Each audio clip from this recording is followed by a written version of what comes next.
Bom, foram aqui citados assim, vários assuntos que eu gostaria de poder retomar. Infelizmente, a fundo não é possível em tão pouco tempo. Sobre uma coisa muito simples de se olhar e se concluir. Israel não respeita uma só resolução da ONU. Isso é fato, né? Se Israel respeitasse algumas resoluções da ONU, pelo menos estaríamos num panorama melhor.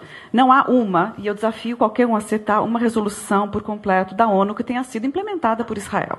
Simplesmente a ONU se faz de ridícula perante o descaso de Israel com a ONU. O descaso de Israel com o quarteto, durante o mapa da estrada, o período de vigência do mapa de estrada, Israel com a sua política de não aceitação de qualquer tipo de proposta que avançasse, sendo avançada por Estados Unidos, sendo avançada por União Europeia, Rússia ou ONU, o quarteto, não foram aceitadas por Israel. A proposta de paz do quarteto, o chamado mapa de estrada, esse caminho para a paz, teve 14 emendas de Israel.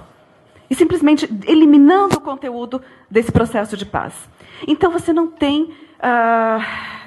existe um equilíbrio no diálogo. E desde o início desse diálogo não existe esse equilíbrio. Com forte apoio dos Estados Unidos a Israel, esse equilíbrio que possibilitaria um diálogo não existe. Né?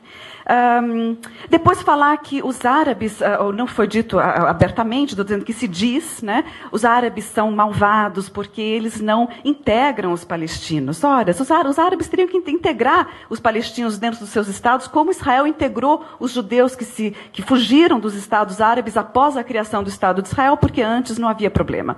Bom, os palestinos não querem ser integrados na Síria, nem no Líbano, nem na Jordânia, nem no Egito, porque eles não são sírios, libaneses, jordanianos, egípcios, eles são palestinos. E eles reivindicam o retorno à Palestina, a criação de um Estado palestino.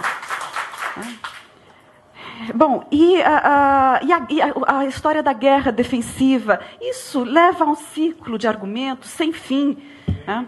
Por quê? Porque se a gente olhar o início, a gente tem que olhar assim, como que se dá a dinâmica histórica disso. A dinâmica histórica é de colonização. Muito bem, essa colonização aconteceu e os árabes não aceitaram essa colonização. De fato, não aceitaram. O que hoje está na mesa? Está na mesa uma proposta que é a proposta da Liga Árabe, por exemplo. Está na mesa a proposta da Autoridade Nacional Palestina. E o problema da divisão do governo. Então, existem propostas, mas a Palestina não tem uma representação porque o governo está dividido.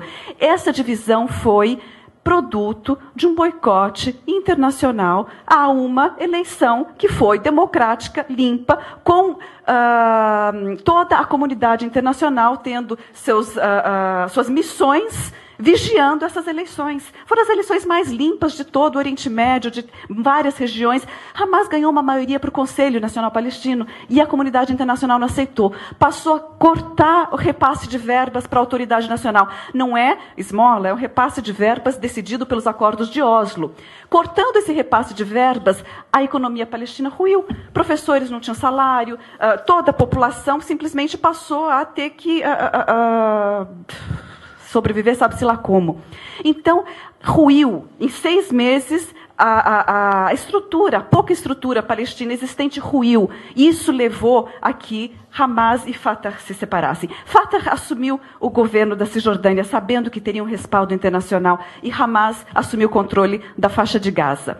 Depois disso, em 2007, ainda tentaram formar um governo de coalizão, de união nacional. Durou 2 meses. Por quê? Porque não trouxe o reconhecimento da comunidade internacional. Por quê? Porque hoje os islâmicos são os terroristas da vez.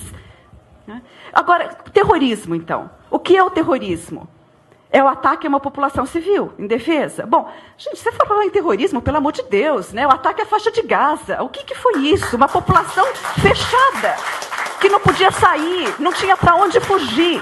Quando Israel bombardeou Beirute, refugiaram-se de 4 milhões de libaneses, 1 milhão se refugiou. 1 milhão fugiu do Líbano. Os moradores de Gaza, 1,5 milhão de pessoas não podiam sair, porque estão presos. Tecnicamente, segundo as convenções de Genebra, Gaza é território ocupado.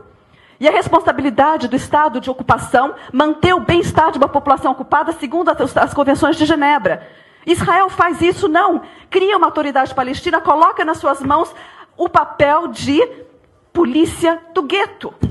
É isso que foi reduzido o seu interlocutor para a paz. Certo? A polícia do gueto.